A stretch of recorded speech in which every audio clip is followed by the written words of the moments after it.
with price fixing, he just does the math, pencil it in. Okay, how much more do I need? So I can own all this property, all this vacant property, and still extract the same amount of rent. Well, I just sit on these properties, and this is what I need, because I need extra money from my tenant now to pay for maintenance on these vacant houses. So I'm going to have to, jack up my rent, not just 100-fold. I'm going to have to jack it up maybe 200-fold, or whatever. So you get how this thing works, folks. Okay, it's very dangerous to bury your head in the sand and be complacent and to be indifferent about the unnecessary suffering of your fellow human being. It's immoral, it's wrong, it's unethical, and it's ungodly. It's patently evil to not care about other people. This is showing that you don't love other people. You don't care about the least of men, the downtrodden, the oppressed, the intentionally impoverished. Understand, that's what's going on here. We're talking about a deliberate scheme to impoverish the population of the world so that their carbon footprint is lower. So this is all being done under the guise of saving the planet. In order to save the planet, we got to get the standard of living down. We got to make it so people can't afford to drive their cars. And these same people that are coming up with this nonsense are the ones that are suppressing the clean energy technology. All the patents that are on the shelves out there. What do you think's going on here? It's not in the interest, for example, of the oil companies that we go to clean free, that we get off oil and gasoline. Okay, because, hey, hydrogen is the 18th century technology, the ability to produce hydrogen artificially. This goes back hundreds of years now. And so what do we say? We say, well, hey, so what? We got to have this big factory here that produces the hydrogen, and it costs more energy to make the hydrogen than it's worth. So, that doesn't make any sense economically. And so it's not cleaner in the long run. But really it is, because the technology to miniaturize that hydrogen production plant and put it under the hood of your car, and to be able to crack the hydrogen molecule, the water molecule, to produce the hydrogen with the charge of a direct current battery. Okay, that's what you can crack that and get that hydrogen out of the water. You can do it with that. You can do it. That's been proven. Stanley Meyer, look up the water car, where he was getting 100 miles on 1 gallon of water. Okay, this was a guy that didn't even have a high school diploma. Okay, but he was a genius, and he figured out how you could do this thing. He knew enough. He was interested enough in this thing to do it. So this is technology that's been around a long time. So the idea that the first cars that rolled off the assembly line could have been producing hydrogen on demand. Remember, you don't have to fill your gas tank with hydrogen anymore. It's just making it as you need it. And we could have perfected that by now. So it would have been perfect by now. But you understand why they don't want it. Why? Because that's somebody, you're stepping on toes. Anytime you solve a problem, you're stepping on toes. So we're stepping on the toes of the oil company. So we got to go in and get this, we'll trade blood for oils type of thing. We'll go in and get involved in all these dubious wars, and people say, well, there's only one reason we're over there. It's for the oil, right? So, well, we need it. It's plunder, right? And, all's fair in love and war, and all this nonsensical, illogical rhetoric that we have to hear, and we all get brought up and weaned by these people, these monsters, and this is the kind of stuff we're being taught in the colleges and universities.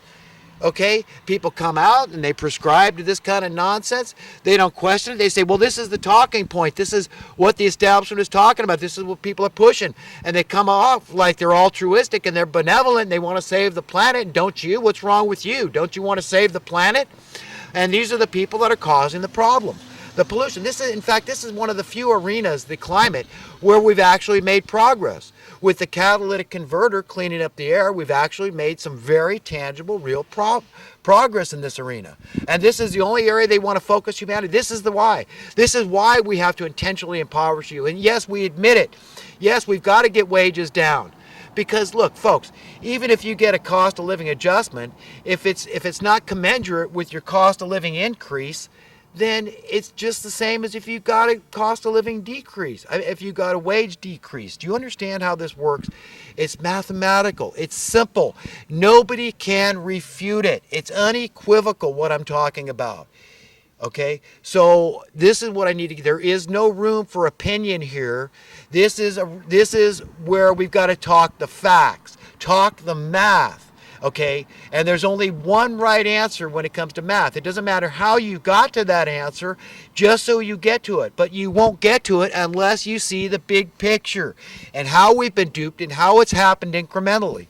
Do you think in the last 100 years they could have debased your currency by 98% if they tried to do that overnight? No. They needed this long, slow program they set forth in place. We're going to really stretch this thing out. We're going to really widen this wealth disparity. We're just going to keep stealing the wealth. Okay, these aristocracies and stuff like the Rothschilds, the Bushes, the Clintons, all these people that are just, fabulously wealthy. The George Soros is out there and the Bill Gates out there.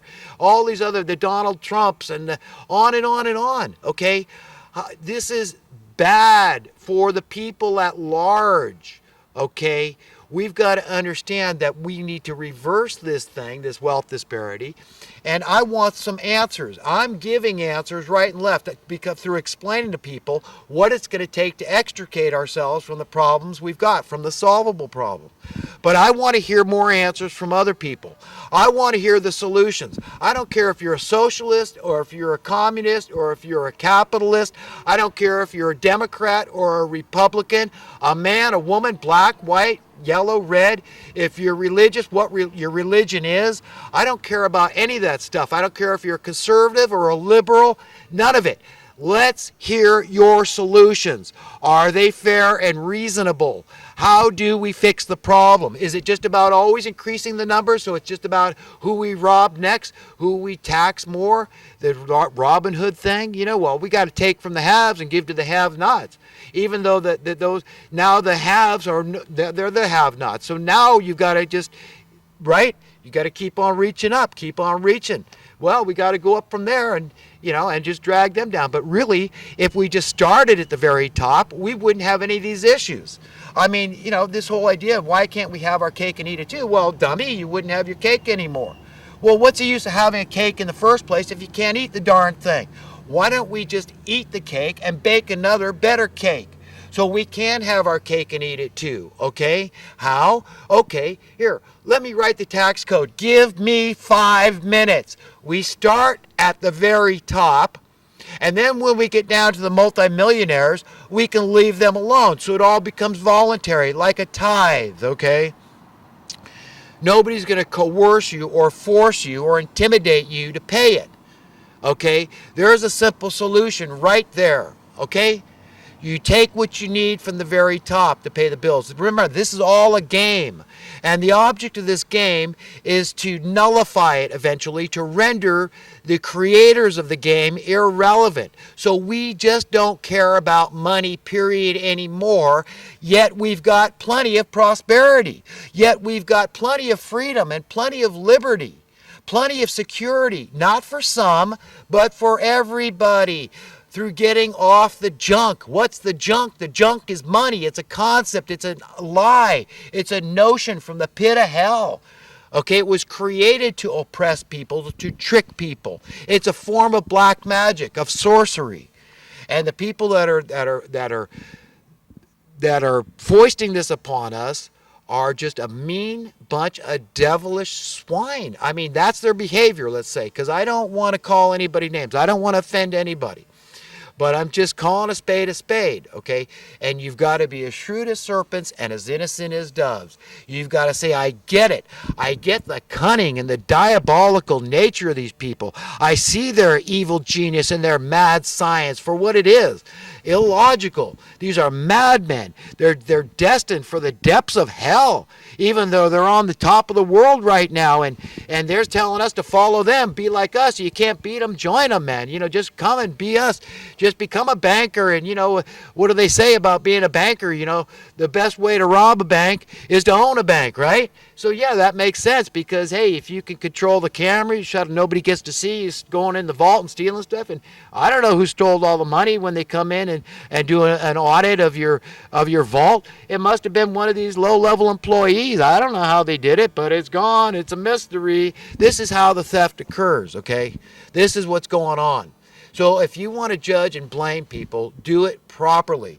Blame those that are causing the problems. Understand the motivation, the incentive they have to do what they're doing. It's about power. It's about control. These are useless leeches. They don't offer anything for humanity. They're doing nothing productive for us. They're destroying our standard of living. They're destroying our lifestyle. They're destroying the wealth of our nation. They're literally stealing the wealth of our nation for generations in perpetuity, okay? Right under our noses this is happening, and people don't get it. They're perishing for lack of understanding.